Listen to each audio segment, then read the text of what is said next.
اعوذ باللہ من الشیطان اللعین الرجیم بسم اللہ الرحمن الرحیم الحمد للہ رب العالمین رب اشرح لی صدری ویسر لی امری واحلل عقدۃ من لسانی یفقہوا قولی۔ عزیزان محترم، السلام علیکم ورحمۃ اللہ وبرکاتہ۔ میں سید نظر فاطمہ استقبال کرتی ہوں آپ تمام ناظرین کا پروگرام آئیے جانے میں، جہاں آپ جانتے ہیں کہ ہم کوشش کرتے ہیں ان تمام شیعہ عقائد کو آپ کے سامنے لانے کی جن پر دنیا چو چراں کرتی ہے، اعتراض کی انگلیاں اٹھاتی ہے، اور انہیں پھر ہم نہ صرف قرآن اور احادیث سے بلکہ عقل و منطق سے بھی آپ کے سامنے ثابت کرتے ہیں۔ آج جس موضوع کو ہم آپ کے لیے لے کر آئے ہیں وہ ہے عقیدہ امامت۔ جب بات توحید کی ہوتی ہے، رسالت کی ہوتی ہے، تب عالم اسلام متفق نظر آتا ہے، لیکن جہاں بات امامت کی آتی ہے وہیں تھوڑا سا ہم تتر بتر ہونے لگتے ہیں اور بکھرنے لگتے ہیں۔ تو آئیے آج جانتے ہیں کہ عقل و منطق کے اعتبار سے، قرآن و احادیث کے اعتبار سے کس حد تک عقیدہ امامت بجا ہے۔ اس گفتگو میں ہمارا ساتھ دینے کے لیے موجود ہیں خواہر عزمی زہرا رضوی، جن کا میں استقبال کروں۔ السلام علیکم خواہر۔ وعلیکم السلام ورحمۃ اللہ وبرکاتہ۔ انتہائی ممنونہ مشکور ہوں آپ کی کہ آئیے جانے کے اس طویل سفر میں آپ نے الگ الگ موضوعات پر، الگ الگ عقائد پہ جب ہم نے چاہا تب آپ یہاں آئیں اور ہمارا ساتھ دیا، اس گفتگو کو بہتر بنایا اور عقائد کو ہمارے لیے واضح کیا۔ میں بھی شکر گزار ہوں چینل ون کی کہ اس کے ذریعے مختلف موضوعات پر گفتگو کرنے کا موقع فراہم ہوا، تاکہ لوگوں تک وہ تمام باتیں بھی کہ شاید بہت سے لوگ ہیں کہ نا آشنا ہیں، وہ تمام چیزوں سے آشنائی الحمدللہ ہو رہی ہے۔ بالکل، بس اسی نیت کے ساتھ آغاز کرتے ہیں آج کے ایپیسوڈ کا۔ اگر میں ایک دم بیسک سا سوال آپ سے، ایک دم بنیادی سوال آپ سے کروں کہ امامت کا فلسفہ کیا ہے، اور نبی کے بعد، یعنی کہ یوں کہہ لیجئے کہ نبی جب آ گئے اور دین مکمل ہو گیا تو پھر اس کے بعد امام کی آخر یا امامت کی آخر ضرورت کیا ہے؟ اعوذ باللہ من الشیطان اللعین الرجیم بسم اللہ الرحمن الرحیم۔ بے شک بہت ضرورت ہے کہ اس موضوع پر بھی گفتگو کی جائے، اور جیسا کہ آپ کا سوال ہے کہ فلسفہ امامت کیا ہے، جی، امامت کے اعتبار سے اگر ہم غور و فکر کریں تو بڑا آسان سا جواب جو ایک ہماری عقل بھی ہمیں فراہم کرتی ہے وہ یہ ہے کہ نبوت کے خاتمے پر ہدایت کو باقی رکھنے کے لیے اللہ نے انتظام کیا ہے، کیونکہ اللہ کا یہ وعدہ ہے کہ کوئی بھی دور بغیر ہادی کے نہیں۔ جی، اور بے شک اس پر معصوم امام کی احادیث بھی موجود ہے کہ اگر اس پوری دنیا میں دو لوگ بھی ہوں گے تو اس میں ایک امام ضرور ہوگا، اس کا ایک امام کا ہونا ضرور ہے۔ بہت ہی مشہور و معروف حدیث ہے امام جعفر صادق علیہ الصلوۃ والسلام کی۔ تو لہٰذا جب ہم دیکھ رہے ہیں کہ نبوت خاتمہ مطلب ہو رہا ہے، نبوت مکمل ہو گئی، اب کوئی نبی آنے والا نہیں ہے، تو اب ہدایت کیسے ہوگی؟ اب ہدایت کا مسئلہ جو ہے وہ تو ہمیشہ رہنا، جب تک دنیا ہے اللہ جب تک دنیا کو باقی رکھے گا، قیامت نہیں آ جاتی تب تک کہ ہر دور کے لیے اللہ نے انتظام کیا ہے۔ یہ تو ایسا پاسبل نہیں کہ اللہ صرف کچھ ایسے دور تھے کہ ان لوگوں سے محبت کرتا تھا تو اللہ نے ان لوگوں کے لیے انتظام کر دیا، بقیہ جو دور آنے والے ہیں کیا ان لوگوں کے لیے نعوذ باللہ کیا خدا ظالم ہے؟ نہیں، ہرگز نہیں، وہ تو عدل و انصاف والا، اس نے ہر دور کے لیے انتظام کیا ہے اور ہدایت کرنے والے کا انتظام کیا ہے، تاکہ انسان رہنمائی پا کر کے وہ غلط راستے پر جانے نہ پائے، گمراہ ہونے نہ پائے، گناہگار ہونے نہ پائے۔ تو جب نبوت کے خاتمے کے بعد ہدایت کا جو مسئلہ تھا اس کو اللہ کو باقی رکھنا ہے، ہدایت کا سلسلہ جاری رکھنا ہے، اس کے لیے خداوند عالم نے امامت کو شروع کیا، امامت کا سلسلہ شروع کیا، بالکل، اور اسی امامت کے سلسلے کو اللہ نے قیامت سے ملا دیا، کہ یہی وجہ ہے کہ قیامت میں جب لوگوں کو بلایا جائے گا تو انہیں ان کے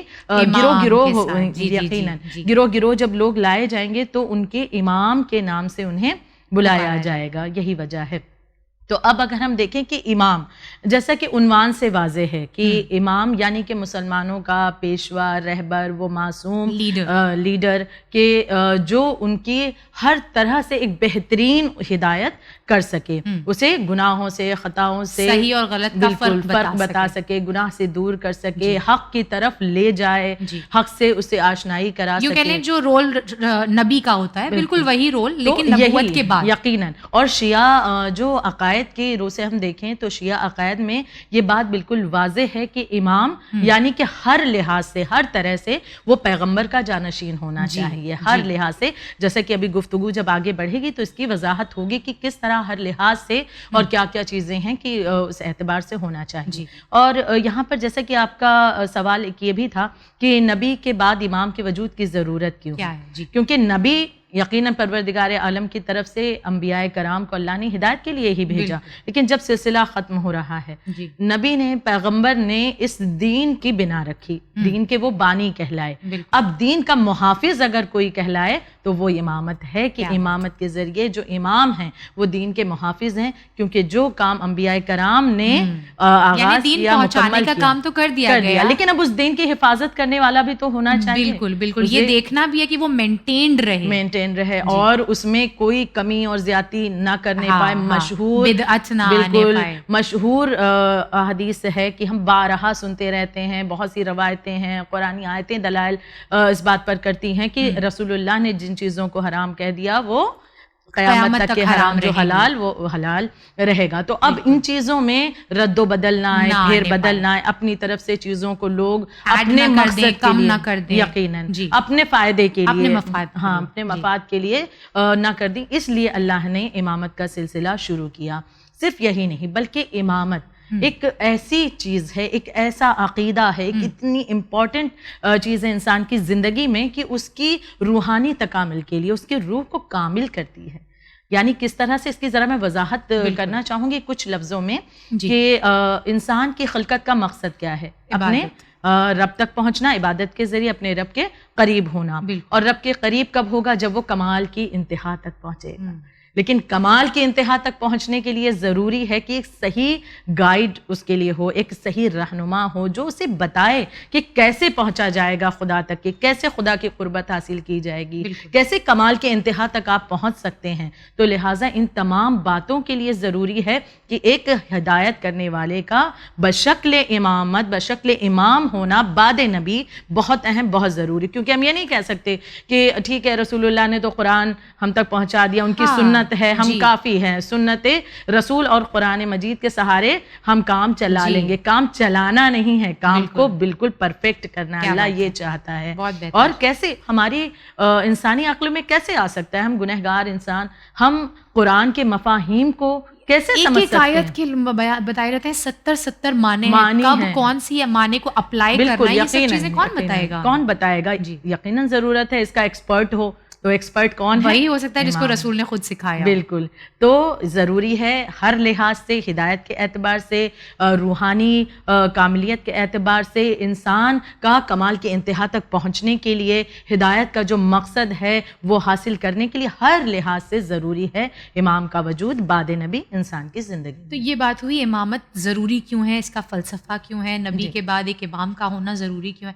یہ بات تو سمجھ میں آ گئی. اب اگر ہم بات کریں امام کی، تو کوئی بھی منصب جب کسی شخص کو دیا جاتا ہے تو اس منصب کے اعتبار سے اس شخص کے اندر کچھ صلاحیتیں، کچھ ذمہ داریاں اور کچھ خصوصیات اس کے اندر دیکھی جاتی ہیں. تو اگر ایک امام کی بات کی جائے جو یوں کہہ لیجیے کہ اب جب نبی کے بعد ہے تو پھر شاید سب سے بڑا منصب ہے، تو ایک امام کے لیے اس کے اندر کیا خصوصیات، کوالٹیز اس کے اندر دیکھنی چاہیے، کیا شرائط ضروری ہیں؟ بالکل جی بالکل. ہر لحاظ سے ہم دیکھیں کہ دنیا میں بھی کوئی کسی پوسٹ پر فائز ہوتا ہے تو اس کے لیے بھی ایک کرائٹیریا ہوتا ہے کہ اس کے اندر یہ چیزیں پائی جانی چاہیے. چھوٹی سے چھوٹی ڈیزگنیشن بھی اگر آپ جائیں اپلائی کرنے کے لیے تو کچھ ریکوائرمنٹ ہوتی ہے کہ یہ چیزیں پوری کرنی، یہ شرط و شرائط پر کھرا اترنا چاہیے. دنیا کی عام سی پوسٹ کے لیے یہ معاملہ ہے. تو جو سب سے بڑا منصب ہے یعنی بعد رسول ہدایت کا، انسانیت کی فلاح کی ذمہ داری جس کے کندھوں پر ہے، تو اب منصب جتنا زیادہ بڑا ہوگا ذمہ داری بھی اتنی زیادہ بڑی ہوگی. اور جب ذمہ داری بڑی ہوگی تو اس کے لیے جو شرائط ہیں وہ بھی بہت زیادہ اہم ہوں گے اور بہت ہی زیادہ خاص اور سخت بھی ہوں گے اور بہت سنگین ہوں گے، جو کہ ہر ایک کی بس کی بات نہیں. بالکل. اب اگر ہم اس بات پر غور کریں تو ہمارے جید علماء فرماتے ہیں کہ امامت کی شرط و شرائط کے اعتبار سے 5 اہم چیزیں ہیں. جی یوں تو اور بھی شرائط ہیں لیکن جید علماء فرماتے ہیں جو 5 اہم ہیں، بہت خاص، بہت ضروری، وہ ہیں 5. جن میں سے پہلی شرط ہے کہ امام کا خطاؤں اور گناہوں سے معصوم ہونا، عصمت یقیناً معصوم ہونا بے حد ضروری ہے. اور اس پر تو الحمدللہ چینل ون پر ہی ایک خاص پروگرام بھی ہوا اور پوری تفصیل سے گفتگو بھی عصمت کے حوالے سے کی گئی ہے. تو لہٰذا پہلی شرط ہے کہ خطاؤں سے گناہوں سے وہ معصوم جو خود ہی معصوم نہیں ہے وہ دوسروں کو کیا گناہوں سے روکے. بالکل یقیناً یہی وجہ ہے کہ جب وہ امام جو لوگوں کی ہدایت کر رہا ہے اگر وہ گناہ کرتا ہوا نظر آئے، خطا کرتا ہوا نظر آئے، تو لوگ اس کی باتوں کو کیوں مانیں گے؟ اور نہ ہی اس کی باتوں کو مانیں گے، اور وہ خود بھی تو محتاج ہوگا کسی دوسرے معصوم کا اصلاح کے لیے. تو پروردگار عالم، اور سب سے بڑی بات کہ خدا کسی بھی ایسے انسان کو کیسے مسلط کر دے گا لوگوں پر کہ جس میں خود کمی ہو یا جو گنہگار ہو. لہٰذا پہلی شرط امامت کی ہے کہ وہ نبی کی طرح، پیغمبر کی طرح وہ بھی معصوم ہونا چاہیے، خطاؤں سے پاک ہونا چاہیے. اور آیہ تطہیر اس کی دلالت کر رہی ہے کہ انما یرید اللہ لیذھب عنکم الرجس اہل البیت ویطہرکم تطہیرا، یعنی کہ بے شک طہارت کی گواہی یہ آیت جس کی ہمیں بہت وضاحت کرنے کی ضرورت نہیں. تمام تر لوگ آیت تطہیر سے واقفیت رکھتے ہیں کہ اہل بیت اطہار کو اللہ نے اس طرح سے پاک رکھا جو پاک رکھنے کا حق ہے، ہر نجاست سے، ہر اس برائی سے، خطا سے انہیں دور رکھا ہے. اور دوسری شرط ہے کہ علم میں سب سے اعلیٰ ہو.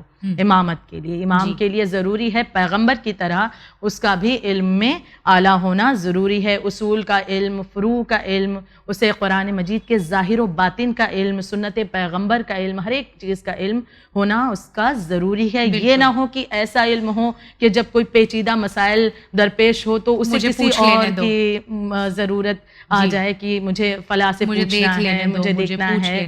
بھائی ہم عام انسان یہی تو معاملہ ہے کہ ہر ایک چیز کا علم نہیں رکھتے ہیں. کچھ ایسے سوال کبھی بڑے بڑے علماء سے بھی پوچھے جاتے ہیں کہ کبھی کبھی نہیں معلوم، تو ٹھیک ہے ہم دیکھ کر بتاتے ہیں یا پوچھ کر بتاتے ہیں اپنے سے جو زیادہ بڑے علماء ہیں ان سے. تو لیکن امام کے لیے یہ چیز نہیں، بلکہ یہ ہے کہ اس کا علم ایسا ہو کہ اسے کسی اور کی ضرورت نہیں، وہ علم میں بھی محتاج کسی کا نہیں ہونا چاہیے. یعنی علم سب سے اعلیٰ ہو. اس کی بھی مثالیں ہم 12 اماموں میں دیکھتے ہیں کہ کس انداز سے پیغمبر کا علم مولائے کائنات حضرت علی ابن ابی طالب تک، اور پھر امام حسن علیہ السلام، امام حسین علیہ السلام، اور پھر امام حسین علیہ السلام کے 9 فرزندان میں منتقل ہوتا رہا. اور خود رسول اللہ نے اعلان کر دیا تھا کہ میں شہر علم ہوں، علی اس کے دروازے ہیں. بالکل واضح ہے. تو امامت کے لیے دوسری شرط علم ہے. تیسری شرط علماء فرماتے ہیں اہم شرائط میں سے کہ شجاعت کا ہونا. کیا بات ہے! بہادری بہت زیادہ ضروری ہے، کیونکہ بہادری بھی اس لیے کہ اس پر بھی گفتگو کافی کی جا چکی ہے کہ اپنے زمانے کا سب سے شجاع ترین ہونا اس لیے بھی ضروری ہے کہ کبھی کوئی طاقتور دشمن اگر حاوی ہونا چاہے تو اس وقت اپنی بہادری کے ذریعے سے وہ اسلام کی حفاظت کر سکے. یعنی امام صرف کوئی ایسا شخص نہیں ہے جو کتابیں لے کر بیٹھا ہوا ہے اور آپ کے مسائل کو حل کر رہا ہے. اسے پرفیکٹ ہونا چاہیے، بالکل پرفیکشن اس کے اندر پائی جانی چاہیے مثل پیغمبر. تو لہٰذا شجاعت کی، اور چوتھی شرط ہے پرہیزگاری اور تقوی. انسان اس دنیا کی ظاہری جب شان و شوکت دیکھتا ہے تو اس کی طرف اتنا زیادہ اٹریکٹ ہوتا ہے کہ آخرت کبھی کبھی بھلا بیٹھتا ہے. اور پھر نتیجہ کیا کہ بہت سے گناہ کے ذریعے اس شان و شوکت کو، آرام و آسائش کو، بہترین زندگی جو دنیا کی اسے لگتی ہے اور آخرت کی یاد نہیں آتی، اس کے لیے گناہ بھی کرتا ہے. لیکن امام کے لیے ضروری ہے تقوی و پرہیزگاری اس انداز سے کہ وہ دنیا کا اسیر نہ ہو، بلکہ وہ امیر ہو، وہ فرما رواں ہو، فرما رواں اس انداز سے کہ وہ دنیا کی لذتوں سے اس کے ہاتھ اٹھے ہوئے ہو، بری ہو بالکل. اور آخرت کی فکر اس کے ذہن میں بھی یقیناً، اور وہ دوسروں کو آخرت کی رغبت دلاتا ہوا نظر آئے کہ دنیا کے فریب سے لوگوں کو آگاہ کرے کہ اس کی گمراہی سے وہ بچ جائے، یعنی کہ دنیا اس پر غالب نہیں آنے پائے، وہ مغلوب ہو جائے. 5ویں شرط ہے اخلاق اعلیٰ ہو. جو 5 اہم چیزیں، یعنی اخلاق 5ویں شرط ہے. علماء فرماتے ہیں کہ اخلاق اس کا اعلیٰ ہونا چاہیے. اب اخلاق کی روح سے بھی ہم دیکھیں تو بعد رسول مولائے متقیان، اور پھر جس طرح سے ابھی ذکر کیا گیا امام حسن و امام حسین علیہ السلام، اور پھر دیگر ان کی 9 اولاد امام حسین علیہ السلام کی، تو 12 امام، ہر ایک کا اخلاق کس قدر بہترین تھا. بلکہ اخلاق تو ایک ایسا موضوع ہے خیر کہ اس پر تو یقیناً بہت زیادہ توجہ دینے کی ضرورت ہے. آج بہت سی تہمتیں اسلام پر لگائی جا رہی ہیں، بہت سی انگلیاں اٹھتی ہیں. کیوں؟ کچھ لوگ یہ کہتے ہوئے جو واقف نہیں ہیں وہ یہ اعتراض کرتے ہیں، یا اس طرح کے الزام کہیں، اعتراض نہیں بلکہ الزام کہیں کہ لگاتے ہیں کہ اسلام تو تلوار کی زور پر پھیلا، اسلام تو قتل و غارت سے پھیلا، اسلام تو جبر سے پھیلا. ایک مرتبہ وہ تاریخ اسلام کا جائزہ تو لیں. اسلام ان چیزوں سے نہیں، کسی جبر سے نہیں، بلکہ بہترین اخلاق سے، کہ قرآن مجید کو رسول اللہ کے لیے کہنا پڑا انک لعلی خلق عظیم، کہ آپ بہترین اخلاق کی منزل پر فائز. بے شمار واقعات، بے شمار مثالیں، انبیاء کرام سے لے کر خاتم الانبیاء، پھر ان کی امامت جو کہ بلا فاصلہ جو خلیفہ رہے آپ کے 12 جانشین، ان کی زندگی میں ہم دیکھیں تو بہترین اخلاق، چاہے رسول اللہ کا ہو کہ ایک ضعیفہ کو ایمان لانے پر مجبور ان کے اخلاق نے کیا، انہوں نے مجبور نہیں کیا، کسی جبر کی بنا پر نہیں، ان کا اخلاق، ان کا برتاؤ، ان کا بیہیویئر ایسا رہا. بہت سی مثالیں ہیں مولا کائنات کہ جب شہادت ہو جاتی ہے تو وہ بچے کہ جو اب تک یہی سمجھتے تھے، یتیم بچے، کہ ہمارا بابا تو موجود ہے، کیونکہ وہ یہی تصور کرتے تھے کہ بھلے ہمارے سر پر باپ کا سایہ نہیں لیکن کوئی ہے جو آتا ہے ہم سے ملتا ہے اور اس نے بتایا کہ وہ ہمارے بابا ہیں، وہ بابا علی ہیں. تو ان یتیموں کا سہارا بھی وہ اخلاق کی دیکھیے کتنی محبت دے دی امیر المومنین نے، جو مومنین کے امیر ہیں. پھر آپ کے بچوں میں امام حسن کی مثال اخلاق کی پائی جاتی ہے کہ اگر سفر حج کے لیے گئے ہیں اور راستے میں ایک ضعیفہ نے مدد کر دی کہ ایک بکری قربان کر دی، کھلا دی، اور اس طرح سے، تو اس کا احسان کا بدلہ کس طرح سے کہ جب اس پر وقت پڑا اور آپ کے در پر آئی ہے تو آپ نے ایک کے بدلے 1000 اسے دمبے عطا فرمائے اور بہت مزید اور بہت کچھ عطا فرمائے. نہ صرف امام حسن، امام حسین نے اور جناب عبداللہ نے بھی. یہ مثالیں، امام حسین کی واضح مثال اخلاق ہی تو تھا. خواہر کے ہم دیکھتے ہیں حر جس نے راستہ روکا اسے پانی پلا رہے ہیں، اس کے جانوروں کو سیراب کر رہے ہیں، تو ایمان لانے پر وہ مجبور ہو گیا کہ میں کس کے ساتھ یہ دھوکہ کر رہا ہوں یا کس کے ساتھ میں کس کا راستہ روک رہا ہوں، وہ جس کا اخلاق اتنا اعلیٰ ہے. تو ہم پاتے ہیں کہ امامت میں ایک اہم شرط یہ بھی ہے اخلاق کا بہتر ہونا.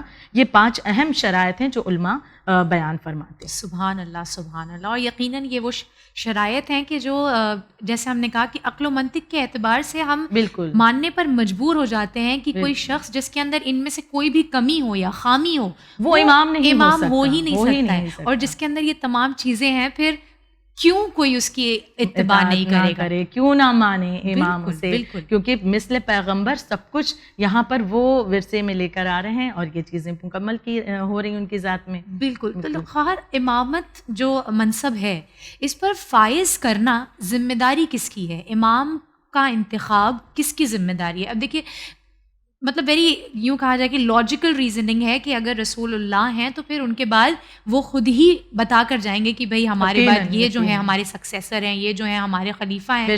لیکن کیا امت کو یہ حق حاصل ہے کہ اگر رسول اللہ نے نہیں بتایا ہے یا امت کو یہ لگ رہا ہے کہ رسول اللہ نے نہیں بتایا ہے تو وہ کسی کو بھی اپنا امام منتخب کر لیں؟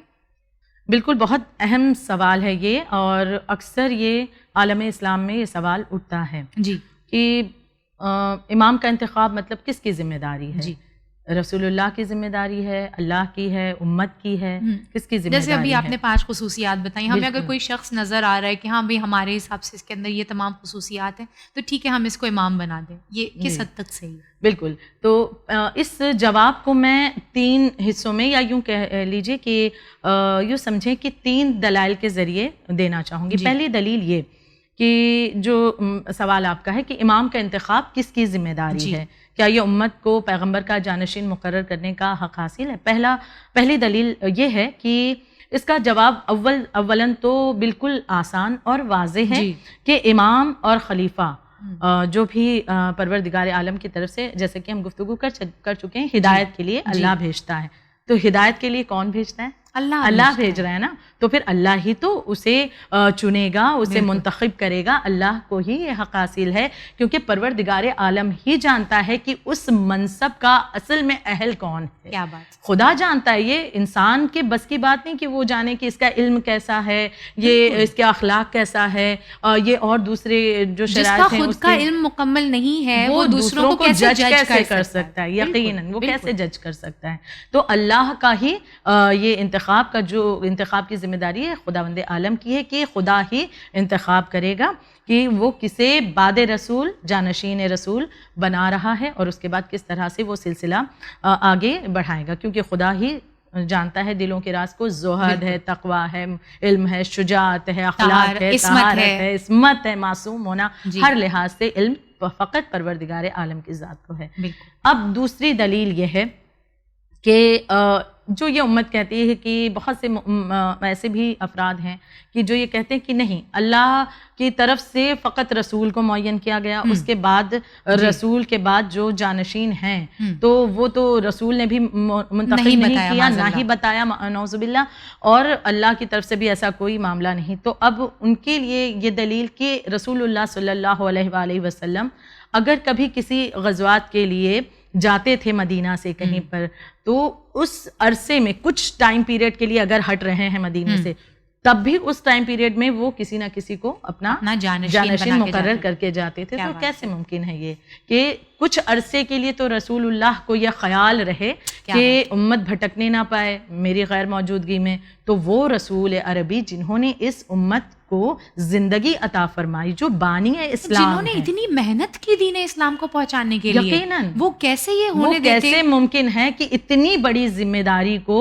وہ امت کے بھروسے چھوڑ کر چلے جاتے کہ ہاں جانشین کچھ دنوں کے لیے اگر جا رہے ہیں تو جانشین مقرر، اور اپنی رحلت سے پہلے اس بات کو امت کے لیے مطلب ایک اختلافات میں امت کو چھوڑ دیتے کہ اسلام کے لیے نہ جانے کیسی انہوں نے تکلیفیں نہیں اٹھائیں، کیسی زحمتیں نہیں جھیلی اس اسلام. یوں کہہ لیجیے کہ ان کے گھر کا پالا ہوا بچہ تھا اسلام، انہوں نے خود اس کو پروان چڑھایا ہے، وہ کیسے چھوڑ کے چلے جاتے اس کو امت کو اختلافات کے درمیان کو لوگوں کے سامنے انٹروڈیوس کرائے بغیر بتائے بغیر کیسے رسول.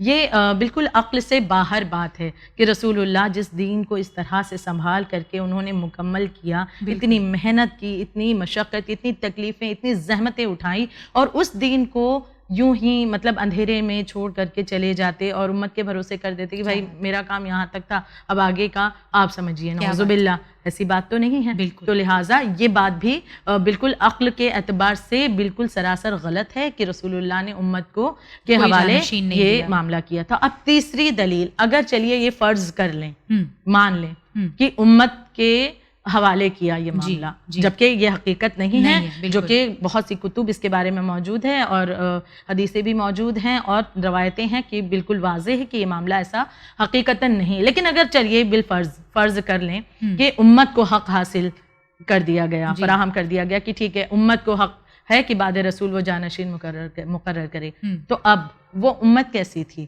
کہ کیا چیز ضروری ہے کہ جو سب سے بہترین ہو، سب سے سپیریئر ہو، جو ایکسپرٹ ہو، اسے انتخاب اس کا کرنا چاہیے، نہ کہ یہ جو اس سے کمتر ہو. عقل تو اسی کو کہتی ہے نا کہ ہم جو سب سے اعلیٰ ہو، علم میں اعلیٰ ہو اس دور میں، جو سب سے شجاع اس دور میں ہو، جس کا اخلاق اس دور میں سب سے اچھا ہو، جو عصمت کی منزل پر ہو کہ کبھی اس سے گناہ سرزد ہوتے ہوئے نہیں دیکھا، کہ جو کسی کا محتاج کسی معاملے میں نظر نہیں آیا، اس کا انتخاب کرنا، یا پھر اس کا کہ جو اس سے کمتر ہو.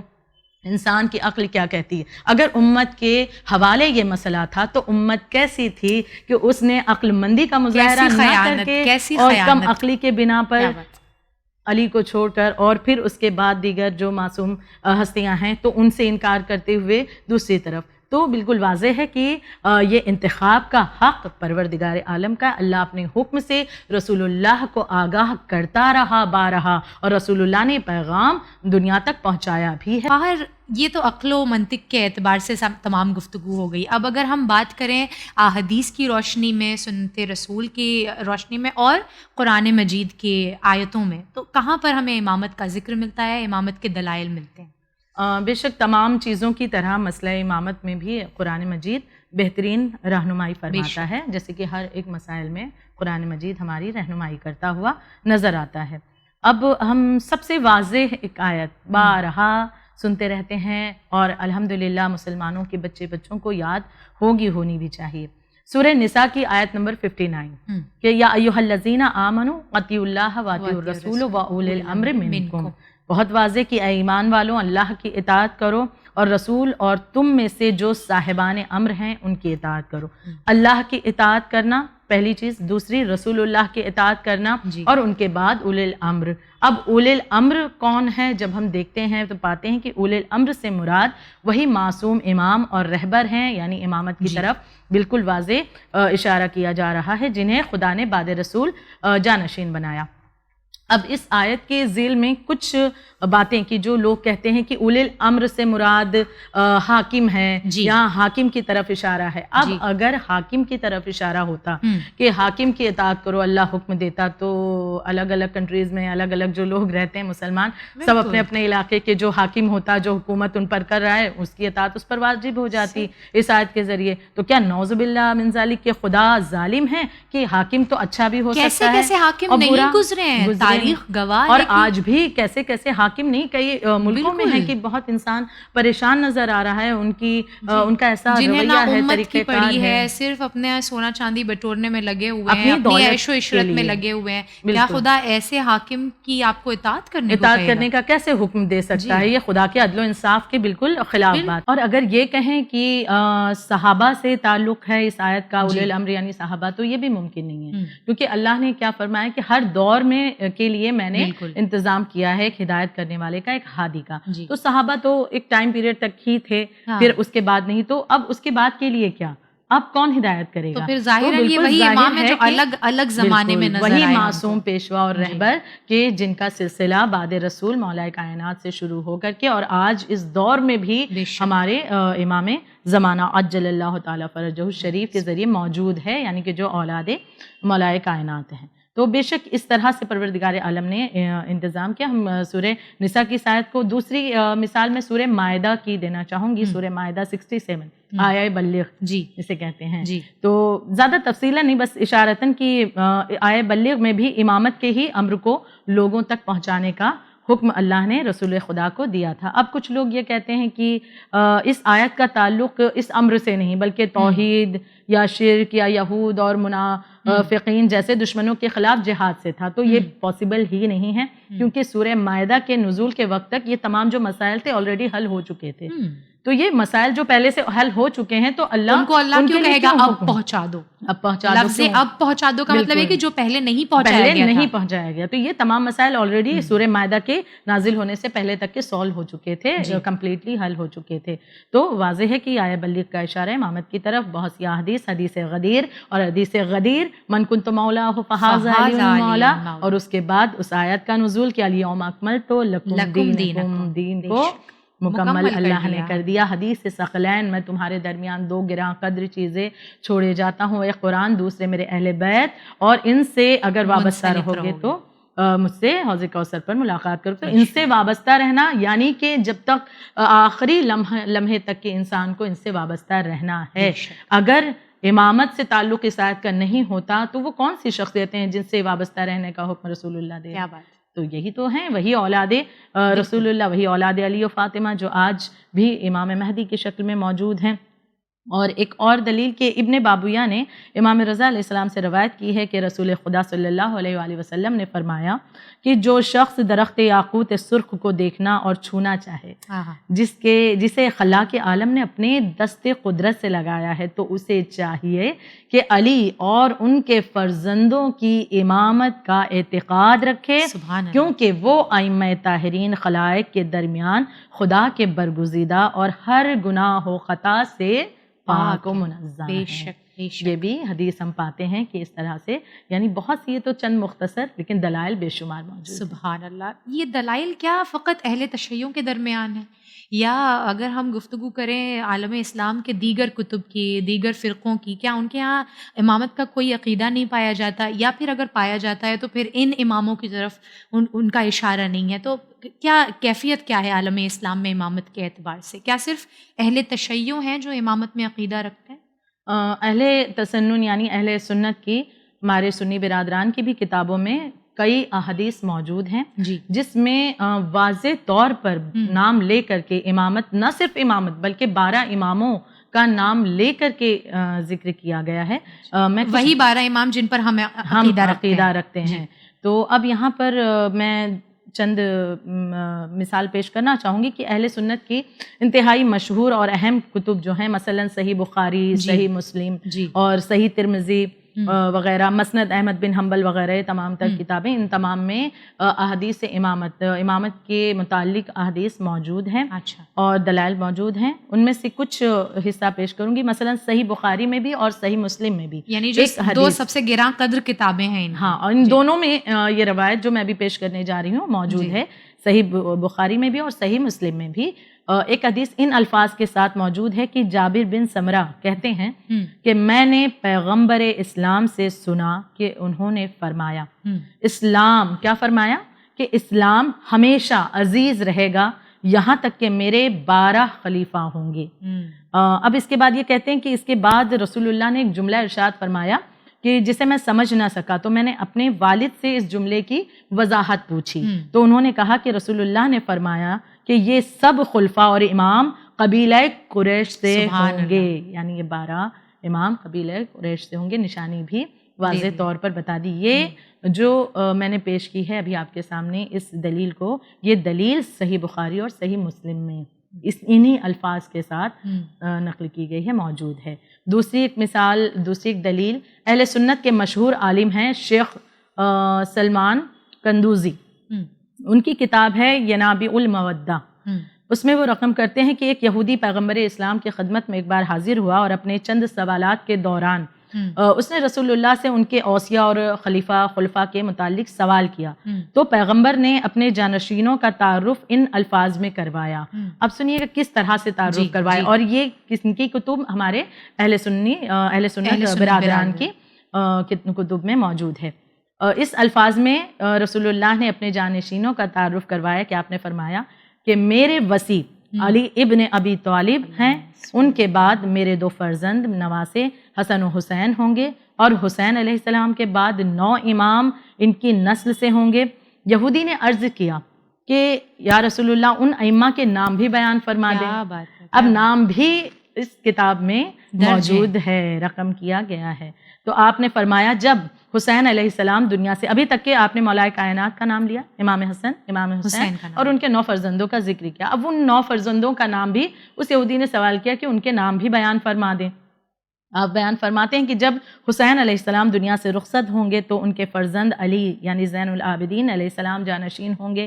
جب علی دنیا سے رخصت ہوں گے تو ان کے فرزند محمد باقر علیہ السلام ان کے جانشین ہوں گے. جب محمد دنیا سے رخصت ہوں گے تو جعفر صادق جانشین ہوں گے. جب جعفر دنیا سے رخصت ہوں گے تو موسیٰ کاظم علیہ السلام جانشین ہوں گے. جب موسیٰ کاظم اس دنیا سے رخصت ہوں گے تو علی رضا علیہ السلام جانشین ہوں گے. جب علی رضا علیہ السلام رخصت دنیا سے ہوں گے تو ان کے جانشین محمد جواد ہوں گے. محمد جواد اس دنیا سے رخصت ہوں گے تو ان کے جانشین علی الہادی ہوں گے. جب علی اس دنیا سے رخصت ہوں گے ان کے جانشین حسن عسکری ہوں گے. اور جب امام حسن عسکری اس دنیا سے رخصت ہوں گے تو ان کے جانشین، ان کے فرزند مہدی آخر الزماں ان کے جانشین ہوں گے. اور اس طرح سے 12 ائمہ کے بارے میں بالکل واضح طور پر نام والدیت کے ساتھ، بالکل. اسی لیے میں نے اس روایت کو مکمل پڑھا کیونکہ تمام لوگ 12 اماموں کے نام تو جانتے ہیں. ضرورت نہیں تھی کہ میں پورا بیان کروں، سبھی کو الحمدللہ ماشاءاللہ یاد، لیکن پھر بھی میں نے نام بنام اسی لیے پوری روایت کو ذکر کیا کہ بالکل اسی طرح سے اس کتاب میں درج کیا گیا ہے. جزاک اللہ خیر، بہت بہت شکریہ آپ کا. مجھے پورا یقین ہے کہ اتنی بہترین یہ گفتگو ہوئی ہے کہ کسی کے پاس اب کوئی گنجائش نہیں رہ جاتی عقیدہ امامت پر کسی بھی طرح کی کوئی انگلی اٹھانے کی. نہ صرف یہ کہ اہل تشیع کے درمیان بلکہ عالم اسلام میں بھی اس کی پختہ دلائل موجود ہیں. خدا حق کی طرف آنے کی سب کو توفیق الہی آمین. بہت بہت شکریہ خواہر. عزیزان محترم، یہ تھا ہمارا پروگرام عقیدہ امامت کے اعتبار سے، جس کے بعد مجھے پورا یقین ہے کہ اگر آپ کے سامنے کوئی کسی بھی طریقے کا حرف اٹھائے گا امامت کے عقیدے پر تو نہ صرف یہ کہ آپ قرآن و حدیث کی روشنی میں بلکہ عقل و منطق کی روشنی سے بھی اسے پوری طریقے سے پختہ جوابات دے سکتے ہیں. اسی کے ساتھ میں سید نظر فاطمہ لیتی ہوں آپ تمام سے وداع. دوبارہ حاضر ہوں گے انشاءاللہ آئیے جانے میں کوئی اور شیعہ عقائد لے کر جس پر اسی طریقے سے بہترین گفتگو کریں گے. تب تک کے لیے دیکھتے رہیے چینل ون. فی امان اللہ.